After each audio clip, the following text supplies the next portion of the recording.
What is going on? I've got another Lords of Mobile video lined up for you here, and what we are going to do in this one is just go over it, and we're going to start that new mini-series that I mentioned in my last video. And what we're going to focus on, starting with infantry, is gear, and then we'll also go into some other stuff like talent points and familiars and heroes and all that good stuff, and how to set up your army in those kinds of ways to be really strong as you can possibly be with each of your troop types. So in this one, I went through each of these and really kind of just thought through, what are my favorites paid to play, and what are my favorite free to play, what's my favorite overall, what I think is maybe the best.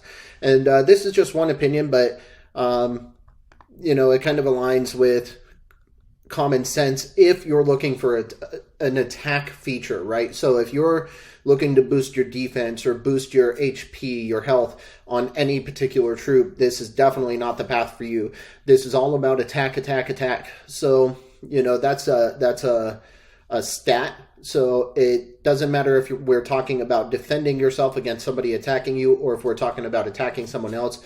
It's all the same kind of stat. How much power are you putting out with your hit against their stats of defense, and how much they're putting out in power against your particular defense, things in that nature. So it's all one stat. And that's all this is focused on, is the attack stat. Because as you know by now, if you've watched any of my other videos, I don't care about defense or health all that much. Although we'll build some jewels and stuff that'll help us with that. So in any case, jumping right in here, the helmet is already on my favorite one, the best one overall. It's better than, in my opinion, than the champion visor, and just barely. If you care a lot about ranged, like if you're doing a duo with perhaps infantry and ranged, the champion visor is going to be where it's at. So if you're doing if you like to have some of your attack power inside of your infantry and ranged, and you like to send those types of armies to attack people, or particular troop setups, then you might want to develop this champion visor. That is a pay-to-play piece. And so, in my opinion, this 4.8 infantry attack boost is going to be where it's at. And this is better than anything else that you can get in this entire section for the helmet. The Beast Helm is a free-to-play piece, as long as you're hunting the Saber Fangs on the map. And then this will give you a 4.8% boost in your overall infantry attack power.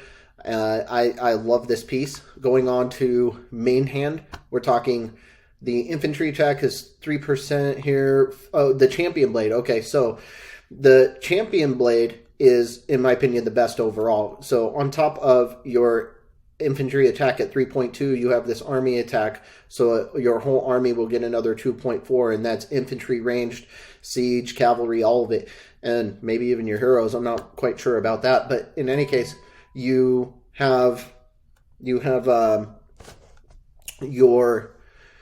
2.4 on top of your 3.2 for a total of 5.6 total percent of your infantry attack is going up with that piece of equipment.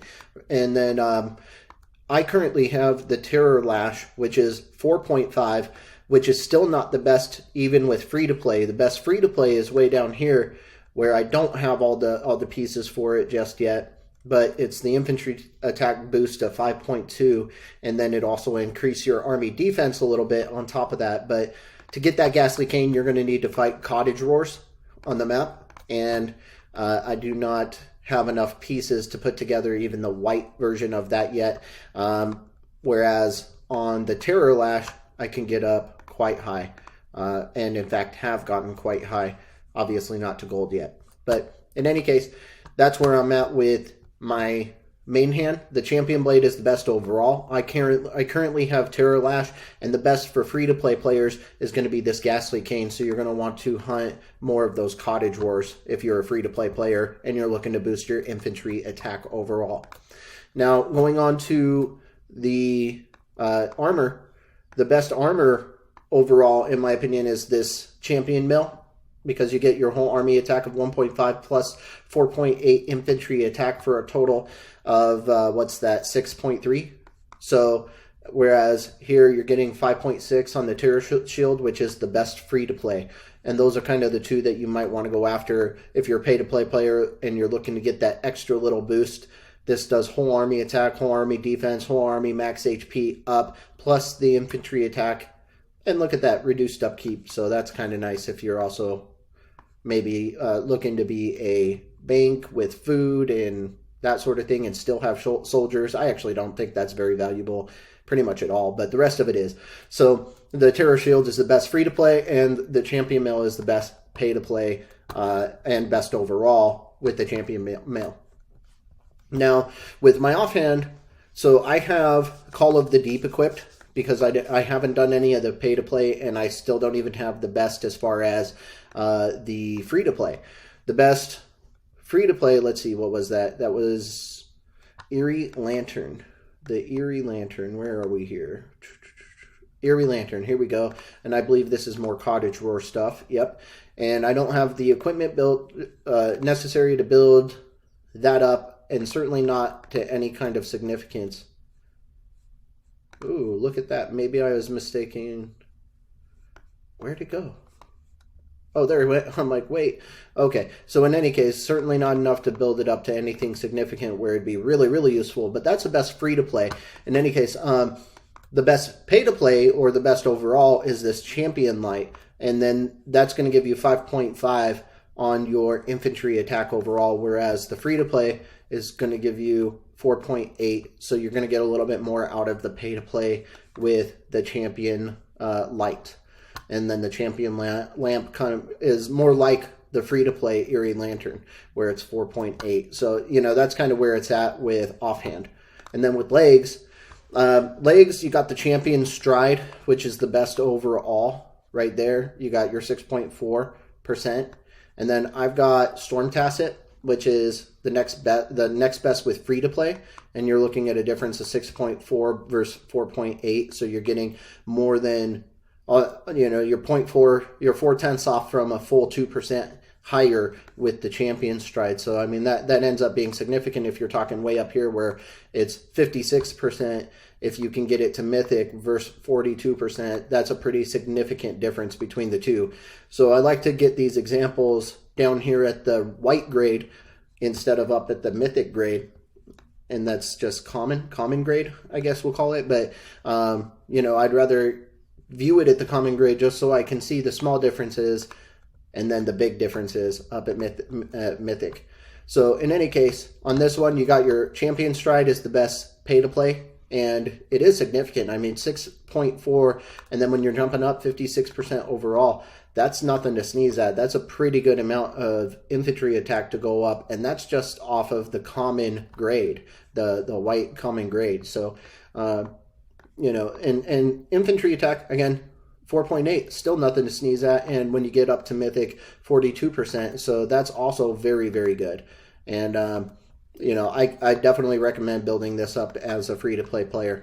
Now, going into accessories, we're talking the Ambrosial Cup. Infantry attack goes up 4%. This is, in my opinion, the best overall, no matter whether you're talking free-to-play or pay-to-play. If you're doing pay-to-play and you're looking at this Champion of Faith, you get the infantry attack up 2.4 plus another army, which is going to bring you up to 3.9, just under that 4. But then again, that is a whole army attack. So on top of that, your cavalry attack will go up, your range, your siege, everything. So if you're looking to be a little bit well-rounded, that Champion of Faith might be good. But if you're okay with just focusing on the infantry and the ranged attack, then this is where it's at, that Ambrosial Cup. And I have a couple of those built up worthy in my particular infantry setup. So if I go to my infantry war gear here, you can see my infantry attack is 181.7 at the moment. Maybe I didn't equip something. I thought I was at 190 something, but in any case, and then you can see right here that I'm at 403 with my leader deployed on top of the 137. I think you add these up, plus 137 plus 403. So I think you add them together, but maybe not. But in any case, I'm up at with leader deployed with all that equipment puts me at 403 on my infantry attack when I've got it all set up with my talents and whatnot. So that's it on this video, and hopefully that'll help you get your infantry where you want it to go. If you have any questions, hit me up in those comments, and if you want to see any particular videos, any kind of information on anything, just also hit me up in those comments. If you find these tips useful, subscribe, hit that subscribe button, and otherwise I will catch you guys in the next one.